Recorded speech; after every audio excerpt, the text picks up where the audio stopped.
Po przyjrzeniu się ulicy Miejskiej przyszedł czas na to, żebyśmy porozmawiali o domu, czyli o tym naszym głównym bohaterze dzisiejszej rozmowy, żebyśmy już zwrócili uwagę na jego formę, strukturę, architekturę, czyli żeby omówić rzeczywiście tę najmniejszą cegiełkę urbanistyczną, jaką jest każdy dom w każdym mieście. I zobaczyć, jak różnie wyglądały te cegiełki w starożytności, w średniowieczu, w renesansie, wychwycić różnice, ale też podobieństwa w tym podstawowym elemencie struktury miasta. Zobaczcie, że do tej pory mówiliśmy o nieco szerszej skali. Mówiliśmy o planie miasta, o widoku, o kwartałach, o ulicy, ale właściwie wszystkie informacje, które padły do tej pory, czy które próbowały nas doprowadzić do skali domu, w zasadzie już nam ten kształt domu, sposób jego organizacji w mieście w pewien sposób zdeterminowały. I przyglądając się domom greckim, widzimy już wszystko to, co wynika właśnie ze sposobu organizacji kwartałów miejskich. Mówiliśmy o tym, że ta zabudowa jest bardzo zwarta, że domy stoją ściana w ścianę, że to wynikało też z ekonomiki, z tego, że miasta nie mogły szafować jakimiś bardzo rozległymi przestrzeniami. Również mówiliśmy o tym, że życie domu było zwrócone do wewnątrz, właśnie ku temu dziedzińcowi i właśnie ten dom grecki jest tego wyrazem. I też co ważne, trudno jest rozpatrywać dom grecki jako dom taki odrębny. To nie były domy wolno stojące, one zawsze tworzyły zwartą tkankę, którą raczej postrzegaliśmy jako cały zespół domów, a nie poszczególne budynki. Dom rzymski, bardzo podobny do domu greckiego, też zwrócony do środka. Proszę zobaczyć, jak skromna jest ta elewacja. I nawet wówczas, gdy ten dom rzymski rozbudowuje się w taką wielką, bogatą willę, to on też cały zwrócony jest do środka. Tu w środku toczyło się życie i te elewacje zewnętrzne były dosyć skromne. Troszkę gdzieś tam w tym Rzymie, stolicy cesarstwa, to już troszeczkę zmieniało ten wyraz. Natomiast naprawdę takie prawdziwe elewacje dom mieszkalny uzyskuje w średniowieczu. I dom średniowieczny reprezentuje właściwie wszystkie cechy charakterystyczne dla gotyku. Możemy mówić o cechach stylowych, architektonicznych, możemy mówić o tym zarówno w kontekście najważniejszych elementów miasta, jakimi są kościoły czy ratusze, gdzie właśnie te cechy odnajdziemy, ale odnajdziemy je również właśnie w kształtowaniu fasad, a więc znajdziemy pionowe kierunki, ostre łuki, uformowane portale. Wszystko to mówi nam dosyć jasno, że mamy do czynienia z gotykiem i jest to bardzo różne w stosunku do tego, co oglądaliśmy w domach greckich. Grekom czy Rzymianom nie zależało aż tak bardzo na tej takiej zewnętrznej reprezentacji domu, natomiast w bogatych miastach dom był wyrazem również statusu, prestiżu. On decydował o tym, jak mieszkańcy byli postrzegani, ale również mieszkańcy pracowali wspólnie na to, jak miasto było postrzegane z zewnątrz. I ta architektura miała dopomagać temu, żeby odbierać miasto właśnie jako miasto bogate i prężne. Oczywiście tutaj już widzimy, jak ta społeczność w mieście różnicuje się. Są bogatsi klubcy, mniej zamożni. Ci najbogatsi starają się nadać swoim budynkom rzeczywiście taki ozdobny charakter. Proszę spojrzeć, jak te okna są tutaj cyzelowane, te elewacje, jakie są pełne głębi dosłownie i w przenośni. Opracowywane szczyty, okna, portale, gzymsy.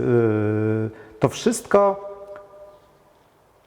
jest jakby nowością w stosunku do domu starożytnego i to jest też takie wyraźne dziedzictwo, które do dzisiaj czujemy, tak? Do dzisiaj mamy z tym do czynienia. Budynki starają się swoją fasadą, swoją elewacją pokazać, jakie są piękne, wspaniałe i ważne. Jeśli mielibyśmy mówić o domu renesansowym, o domu nowożytnym, musimy zwrócić uwagę na takie dwie drogi, właściwie jakimi podążały miasta. Mianowicie z jednej strony mamy te idealne miasta, które wyrosły na bazie tych idealnych planów, wznoszone na surowym korzeniu od nowa i one w całości realizują właśnie to idealne podejście do kształtowania struktury miejskiej, w tym również domu, gdzie cała zabudowa mieszkaniowa właśnie jest podporządkowana pewnym wzorcom, pewnym zasadom, a więc zobaczymy, że fasady poszczególnych domów są już bardziej zbliżone do kwadratu, nie są to takie wyciągnięte prostokąty jak w średniowieczu. Stosuje się podcienia, ale też widzimy wyraźnie, że bardzo dba się o to, żeby na przykład poszczególne kondygnacje w poszczególnych domach były budowane na tej samej wysokości, po to, żeby cała pierzeja reprezentowała jak najbardziej spójny, jednorodny charakter architektoniczny. W mieście średniowiecznym te okna sobie co dom to skakały na różnych poziomach. Jedne kamienice miały szerokość 2 okien, inne 3, inne 4. Wszystko to zależało od parcelacji, od zamożności mieszkańców. W mieście renesansowym kształtowanym od podstaw zakładano najpierw pewne wzorce i one miały w jak najlepszym stopniu dążyć właśnie do tej harmonii i spójności. Ale mówiliśmy o tym, że Europa została zurbanizowana w średniowieczu. Tych miast w Europie już było sporo i bardzo niewiele powstało nowych założeń, takich renesansowych czy barokowych. Tak naprawdę nowożytność w istniejących miastach objawiała się tym, że elewacje dostawały nową sukienkę. Tak, te takie zgeometryzowane, takie uproszczone elewacje, one nie były wystarczająco eleganckie, wystarczająco piękne jak na nowe kanony estetyczne i te kamienice uzyskiwały nowe fasady. Tutaj zresztą fantastycznie widać tej złotej kamienicy, jak za attyką, czyli rozwiązaniem takim typowo renesansowym, widać jeszcze ten stromy dach, który jest ukryty. Jego w perspektywie, patrząc z poziomu ulicy, nie byłoby widać. Tutaj w tej elewacji on jest jakby sztucznie wyeksponowany, tego w przestrzeni tak nie czuć, prawda? Znowu staramy się podkreślać te poziomy, mimo że ta kamienica i tak jest strasznie pionowa, no bo taka ona była, nie mogła się pogrubić. Bo jest to kamienica gotycka.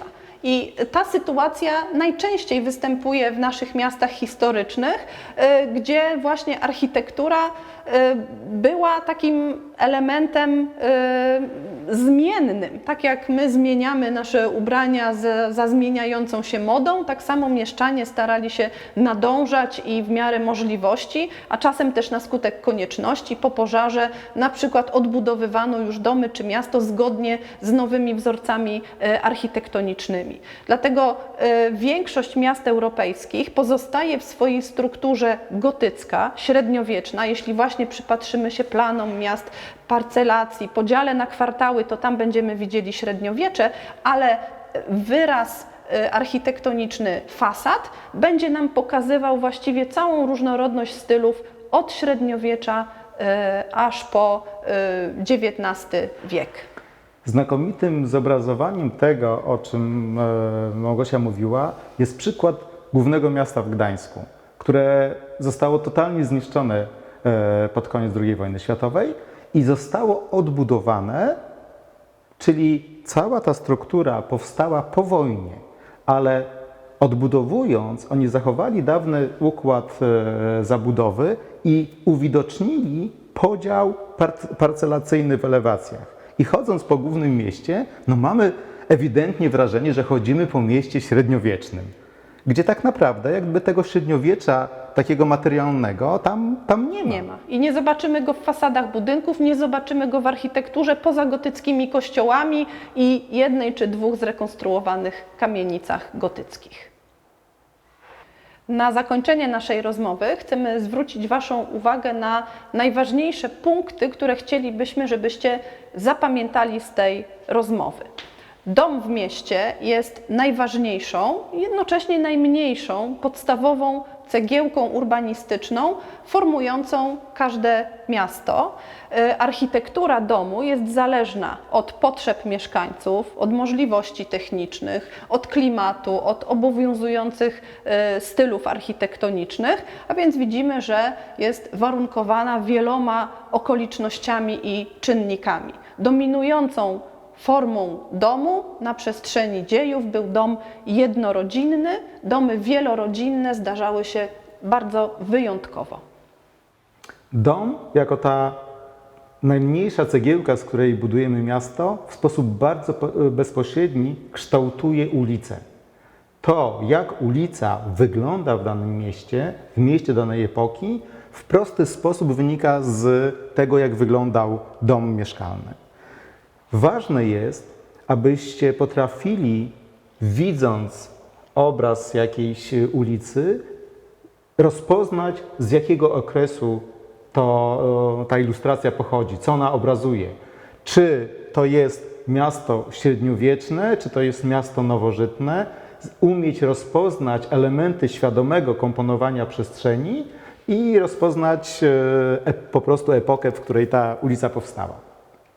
Kolejnym ważnym elementem, który chcielibyśmy, żebyście zapamiętali, jest rozumienie tego, że domy zawsze stanowiły tło dla wyróżniających się obiektów użyteczności publicznej. Można powiedzieć, że pełniły niemalże taką służebną rolę wobec tych najwybitniejszych obiektów w mieście, ale mimo to, że tworzyły tło, to jednak również charakteryzowały się oczywiście cechami stylowymi, były na różne sposoby formowane w kwartały zabudowy i sposób lokowania domów, organizowania ich również jest wyrazem zasad panujących w danej epoce historycznej. Każda epoka wypracowała swój własny kształt miasta.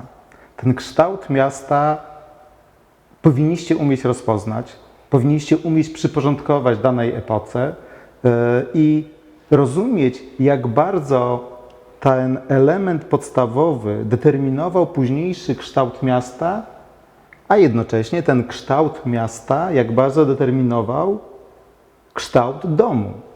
Te elementy są ze sobą bezpośrednio powiązane i nawzajem na siebie oddziałują.